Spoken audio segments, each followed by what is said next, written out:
Hello, Bill Molyneux here for Bill's History World with Goober the Traveling Bear.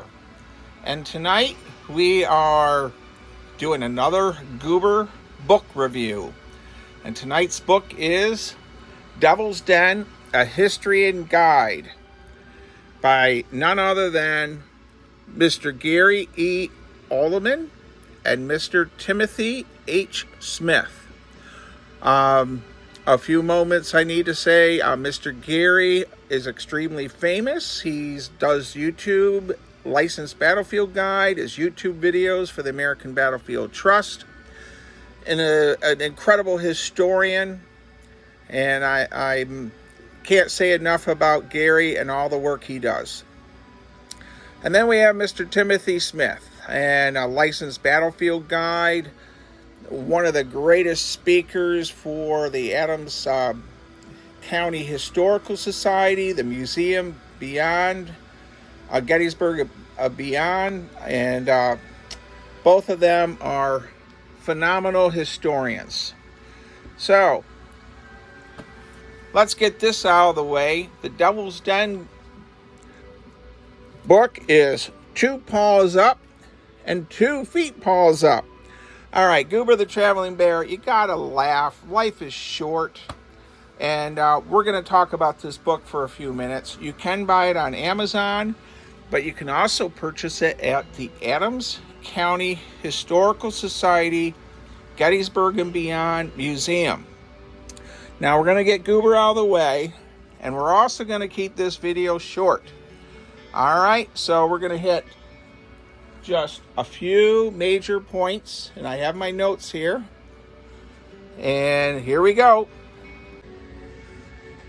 The contents of this book is incredible. We have the pre-battle history, the battles for Devil's Den, post-battle history, touring Devil's Den. And the really neat thing is the pre-battle history, the lore of the den, the big snake. We're going to be talking about both of those. In acknowledgments, Dr. Walter Powell is listed in here along with many other historians. Dr. Walter Powell's really a big influence in my world of history, so to see him listed here is really neat. So that's the acknowledgments, and also I should mention that this is dedicated to Garry and Tim's parents. All right, let's go and talk about this book a bit. All right, we're only going to hit a few points of this incredible book. First of all, the lore of the den on page 7. And the lore of the den. Now, the Devil's Den, believe it or not, was not called Devil's Den until July 20th, 1863. So, it wasn't called Devil's Den. This is the all records, the word devil being used to describe the area in question are post-battle.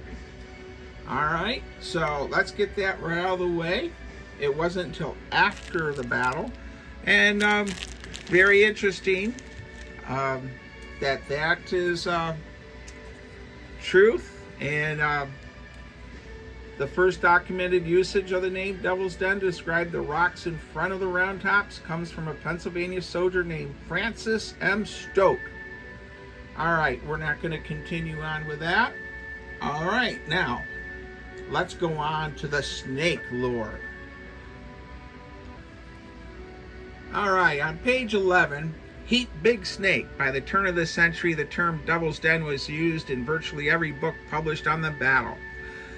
And there is the famous Round Top and Rendezvous for the Monster Snake.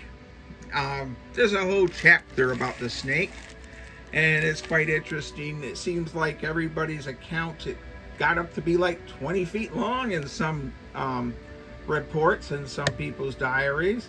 You know, Arnold Schwarzenegger from Conan probably needed to come in and take care of the snake.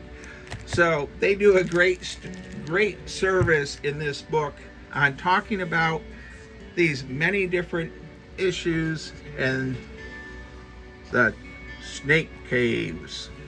So it's just interesting how the giant snake lure, and yes, there are 8 types of snakes, 2 which are poisonous and inhabit the Gettysburg National Park, but there is no 20-foot snakes.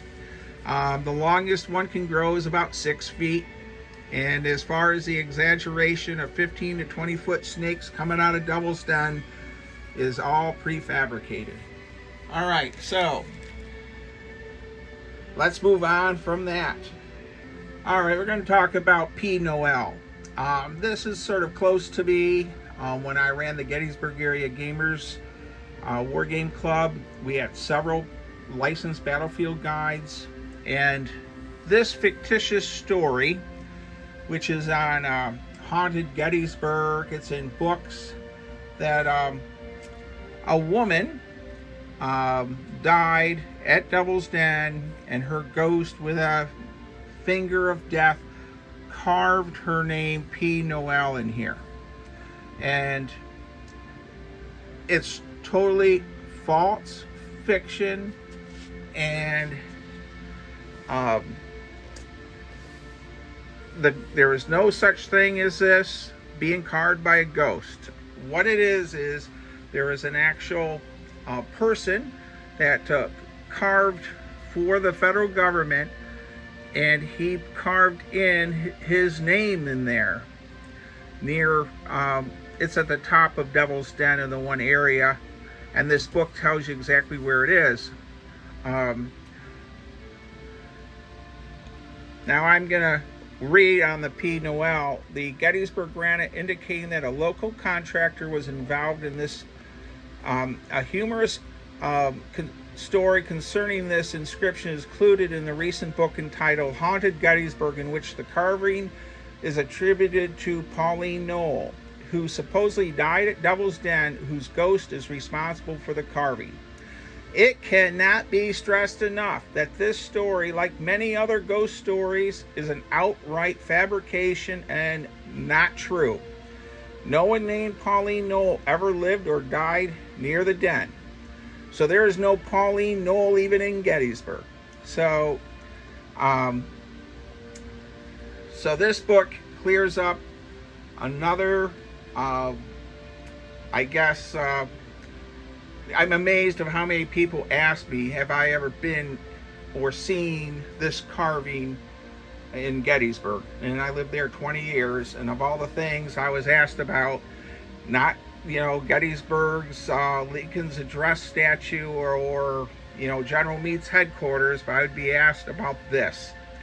And all my licensed battlefield guide friends at the time was very frustrated about that also. So Tim and Gary do a wonderful job clearing up a lot of these type of issues. All right, let's go on to one more topic, and then we'll close out. Well, I don't know how many people out there know this, but the photographs, images, and information in this book are incredible. But there was a trolley, an electric train that went around through Gettysburg. When it got to Devil's Den, you would hop off the train, head back on another one, and there was actually issues of trains colliding into each other, people getting hurt, and of course there are no trolleys and electric trains in Gettysburg anymore. They've all been eradicated. But this book, besides the battle around in Devil's Den, the maps that are included, this unknown history that's sort of forgotten is brought back to life. And I can't say more about how much they cover in this book. So I'm going to close out the Devil's Den book with my standard saying that this is a must-have book.